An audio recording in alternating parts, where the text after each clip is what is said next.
Hey, what's going on, guys? UFC 296, Leon Edwards versus Colby Covington is this Saturday, and this card is unbelievably stacked. One of the best UFC fight cards on paper of 2023, and I'm going to go through the pay-per-view main card, briefly discuss each fight, and at the end of the video, I'm going to grade UFC 296 on a scale from 1 to 10, 1 being the worst pay-per-view ever, 10 being the greatest pay-per-view of all time, and I'm going to answer the question whether or not UFC 296 is worth your money. Now, before I get into talking about each individual main card fight, take a look at the main card of UFC 296 and comment down below what grade would you give UFC 296 on a scale from 1 to 10 before you even hear my opinion. Now, how do I grade these cards? There are 3 factors that I really think are most important to me when I grade a UFC pay-per-view. 1, what is the relevance of a fight? Is it a title fight? Is it a contender fight? 2, on paper, is the matchup a fan-friendly matchup? And lastly, how skilled are the fighters? Is it a low-level fight? Is it like a championship-level fight? Or even, just like a mid-tier level UFC fight? Those are the 3 most important factors, not in any particular order, that I look at in terms of, okay, what makes me excited for a UFC pay-per-view? Now, starting off with the first fight, opening up the main card, we have Vicente Luque versus Ian Garry. I absolutely love this matchup. It is a perfect progression for Ian Machado Garry, making his way up the welterweight ranks. Vicente Luque is a very steep test for Ian Machado Garry, and this is one of those matchups where you look at Ian Garry, he's looked very impressive throughout his UFC career. He's undefeated in his UFC career. He's coming off the utter destruction of Neil Magny, but he hasn't fought that more close to top tier level of opposition, and Vicente Luque is getting him closer to that. I understand Vicente Luque is kind of on the decline a little bit, but this is no easy matchup for Ian Machado Garry, and this is the fight where we're really going to find out how good Garry is, because Vicente Luque is a guy that's been hanging around in the top 10 for a long time. I know, he's coming off a win against RDA that wasn't all that impressive, and before that, lost to Jeff Neal, lost to Bilal Muhammad, but Jeff Neal and Bilal Muhammad are both in the top 10 as well. And then before that, a win over Michael Chiesa, before that, a win over Tyron Woodley, before that, a win over Randy Brown and Nico Price. They're not the greatest wins, but Vicente Luque is a very good fighter. He's proven it over the history of his UFC career, and now he's going to test Ian Machado Garry. I think both guys are very good fighters. We don't know how good Garry is just yet, but we're going to see him test it. And honestly, stylistically, this is a massive fan-friendly matchup. Vicente Luque, primarily a striker. Ian Machado Garry, primarily a striker. I absolutely love this fight because it also has importance to the division. Ian Machado Garry, it seems like he's headed in a trajectory to be towards the top of the welterweight division. If he loses to Luque, that's going to be a massive career setback for him. That's going to be a huge career setback. So there's a lot of importance to this fight in terms of the welterweight division. And it basically checks every box. I love this matchup. Moving up on the card, we have Tony Ferguson versus Paddy Pimblett. I love this fight. I hate this fight. I love this fight. I hate this fight. Tony Ferguson is on a 6-fight losing streak. And the reason I love but hate this fight is because I'm happy to see Tony Ferguson get a winnable fight, because you look at his recent opposition. I mean, Bobby Green, don't get me wrong, not the elite of the elite by any means, but just chin Grant Dawson, so he must be doing something right. But he loses to Bobby Green, loses to Nate Diaz, loses to Michael Chandler where he got his head punted off, loses to Dariush, loses to Oliveira, loses to Gaethje. He's fighting all this top-tier competition. Then he had a slight step down in Diaz and Green. He lost both of those. So now at least, like Tony Ferguson, where he's going into a fight against Paddy Pimblett, who's arguably a bum, and got a robbery win against Jared Gordon in his last fight. So this is a matchup that doesn't really matter in the division. I mean, the UFC is definitely trying to build Paddy Pimblett's name off the dead body of Tony Ferguson. But at the same time, I really just, unless Paddy massively improves, I don't think he's going anywhere in the division. But there is huge stakes on the line here, because even though the UFC booked Pimblett versus Ferguson to build Pimblett's name, it can have the opposite effect, because everyone in the MMA community, at least all the hardcore fans, know that Tony Ferguson is a dead body. If Pimblett loses to Tony Ferguson, he's done. His career is over. That's it for Paddy Pimblett. He got overhyped because he's a UK guy who has kind of an interesting personality. if he loses to Tony Ferguson, the ghost of Tony Ferguson, he's done. His career's over. So this does, even though it doesn't really matter in the division because I don't think either guy's ever going to make a title run, regardless of what Tony Ferguson says, if Paddy loses, his career's over. So this is a weird fight because I'm looking forward to maybe, hopefully, Paddy losing to Tony Ferguson, but I don't think that's a super high possibility, but I do think it is possible. And in terms of skill level, Tony Ferguson always relied on his stamina and his volume and his pressure, and he always got hit too much. His grappling was never all that great. I'm not playing revisionist history. This is the way I've always felt about Tony. He would just mentally break people by walking them down, and he just doesn't have the attributes to do that anymore because he's taken so much damage over the course of his career. So this isn't a very high-level fight, but it does have some pretty big stakes. And on paper, it should be a fun fight. So it's not the worst fight ever. I'm praying to the MMA gods, please let Tony Ferguson get a win. But at the same time, I'm kind of questioning that because if Tony gets a win, all of a sudden he's going to be calling out Charles Oliveira or Justin Gaethje or Rafael Fiziev, and oh my God, I can't even imagine a timeline. Like if Tony's going to try to call out top lightweights if he wins this fight, I don't even want him to win the fight. The more I think about it, the more I'm absolutely disgusted. But I do, on paper, this is a fun fight. It should be a fun fight watching. Both guys are relatively exciting, even though they're low level. Moving up on the card to the featured fight on the main card. This is one of my favorite fights on the main card. Shavkat Rakhmonov versus Stephen Wonderboy Thompson. This is a banger fight in the welterweight division. Shavkat Rakhmonov, 17-0, all 17 wins via finish. I cannot wait to see Shavkat get back in the cage. And he's fighting Stephen Wonderboy Thompson, who's fresh off a winner against Kevin Holland. Not really fresh off a win. I mean, that was a year ago now. But a lot of people thought Kevin Holland's going to go out there and beat up old man Wonderboy Thompson. Not me. I picked Wonderboy to win that fight. But he gets a win, and then there's kind of the weird thing with Michel Pereira where Michel Pereira misses weight, Wonderboy turns down the fight, and then we're kind of in limbo, left kind of wondering what's going to happen with Wonderboy. Well, the UFC holds Stephen Wonderboy Thompson at gunpoint and forces him to fight Shavkat Rakhmonov at UFC 296. And I love this fight because it is a good test for Shavkat, because Shavkat, he got his biggest test in his career in his last fight against Jeff Neal, which don't get me wrong, I think that's a solid indicator on how good Shavkat is. But Wonderboy, even at 40, 41 years old, still an elite level kickboxer, still has some very good skills. And I think it's a good fight to move Shavkat towards the welterweight title picture.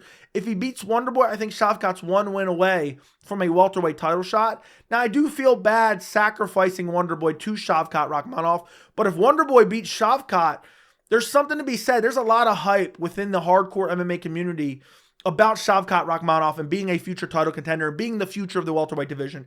If Wonderboy goes out there and chins Shavkat, which some people are saying could happen, I don't think that's very likely.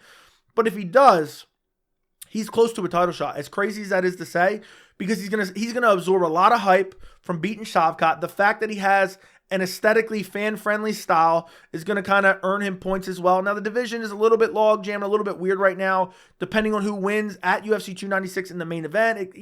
I'm not saying Wonderboy is going to get the next title shot because he's not really in the UFC's good graces right now anyway. But if he beats Shavkat, all bets are off. I mean, he may be fighting for a title in 2024, depending on how the division plays out. It's a bit of an exaggeration, but you get my point. This is a high-level fight. Both Shavkat Rakhmonov and Wonderboy Thompson are very high-level fighters. Shavkat, super well-rounded, unbelievably exciting. And Wonderboy, obviously, we know he's on the decline a bit, but he's still very high-level. And then you look at it on paper, it's a great stylistic matchup. I know Shavkat most likely will grapple, but I think we will see some striking from Shavkat. And he's so exciting, has unbelievable, arsenal of attacks where he's throwing spinning back kicks to the body and high kicks and step-in knees. And then you have Wonderboy, who, I mean, just watching him strike is something to behold. It's something, very enjoyable to watch. And, this fight does have implications in the division, as I already went over. If Shavkat wins, he's probably one fight away from a title fight. Somebody gets injured or falls out, he could be next in line for a title fight in 2024. And if Wonderboy wins, he's moved closer to a welterweight title shot than he's been in the last couple of years. Absolutely love this fight. Moving on to the co-main event, we have Alexandre Pantoja versus Brandon Royval 2 for the flyweight title. This is my favorite fight on the card. This fight is not getting enough attention. I absolutely love this matchup. This is a rematch from a fight, I believe, in 2021 or 2020. And it was a banger back then, and Pantoja got the win, but Royval since then has won a couple fights. He's earned himself a title shot. He's looked super impressive. And Royval for a while has been one of my favorite flyweights to watch. But I mean, both of these guys are unbelievably exciting. Pantoja goes out there, and the way he attempts to walk guys down and throw big shots and look to, create chaos to make you end up giving up your back, and then he can look for a rear naked choke. It's just insane to watch. His fight against Brandon Moreno, to where he won the title in his last fight at UFC 290, was unbelievable. And this is a matchup that is flying under the radar because it is flyweights, and people are like, oh, they're small and blah, blah, blah. This is a banger matchup. I think I did the math the other day, but I can't remember off the top of my head. I think they have 31 finishes between the two of them. 31 finishes between the two of them. Do you know how insane that is? And they're both so good. And it's for the title. I mean, this checks everything off. Super high-level fight. I mean, Pantoja has some of the best jiu-jitsu in the flyweight division, if not the UFC. Good power, good stamina. Sometimes he does have a little bit of issues, but in the Moreno fight, it looked pretty damn good. He has a great chin, unbelievable grappling, unbelievable wrestling, unbelievable everything, basically. And then you have Royval, who's so scrappy, has good power, has a good variety of attack, has good jiu-jitsu, unbelievable finisher as well. I cannot sing enough praise about this co-main event. This flyweight co-main event, in another universe where people aren't dumb and just, oh, I only care about the bigger guys fighting for titles, Pantoja Royval 2 is a main event of a pay-per-view that should do numbers. In a perfect world, this is a straight up main event heater. If these guys were middleweight, if these guys were welterweight, this would be a main event, no doubt. It's for the flyweight title. I cannot wait for this rematch. I literally cannot wait for it. There's no way this fight's boring. I know we say that about fights sometimes and they end up being boring. There is no way that Brandon Royval versus Alexandre Pantoja is boring in any capacity. Both guys, excellent everywhere. Brandon Royval is crazy, always trying to push the pace, and so is Pantoja. I cannot stress to you enough, I am so excited for this flyweight co-main event, and it's for the title, so it can't get much more important than for the flyweight title. Moving on to the main event, we have Leon Edwards versus Colby Covington for the welterweight championship. What a matchup this is. I would prefer someone who deserved the title shot to get the title shot, but Colby Covington coming out of witness protection to fight for the welterweight title. I love this matchup stylistically. It's a striker versus grappler matchup. I do think it does kind of take some steam off the card, the fact that Colby Covington doesn't deserve a title shot. And I do think also, you look at them historically, Leon Edwards and Colby Covington, they're not in historically fan-friendly fights. You look at a lot of their fights, and it's hard to really say, off the top of your head, if you have a name an exciting Colby Covington fight outside of the Kamaru Usman fights, there's really not a whole lot of them. And the same goes for Leon Edwards. And even in the Kamaru Usman fights, they weren't particularly exciting either. But these are two of the elite at welterweight. People think because I say Colby Covington doesn't deserve a title shot that I think he's not an elite fighter. He is an elite fighter. And it's going to be very interesting to see how this fight plays out. Considering Colby's been off for a while, he's almost 36 years old. He's 2-2 in his last 4 fights. And he's going to try to walk Leon Edwards down and just grapple him nonstop. And Leon Edwards has been training for grapplers for the last 3 years, essentially, because he's been training for Kamaru Usman since late 2021 when his matchup with Jorge Masvidal fell apart. So it's a very interesting matchup. Is it a fan-friendly fight?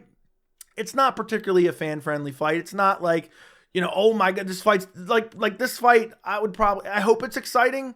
I think I will find it exciting.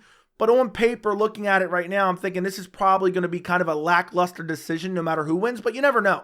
You never know. That's why you have to watch these fights. And it is of massive importance. And, whoever wins this fight, I'm hoping they defend in the welterweight division. But either way, they're fighting for the title. Kamaru Usman was the guy that held the title before Leon Edwards. Colby Covington couldn't beat him. Now you have Leon Edwards, who gets that crazy Hail Mary KO in the 5th round, which was absolutely insane. Now he's the champion. He's making his first title defense against someone not named Kamaru Usman. So it's going to be interesting to see Leon Edwards fight someone not named Usman. When's the last time Leon Edwards fought someone not named Usman? That was all the way back UFC 263. I had just started the channel at that point.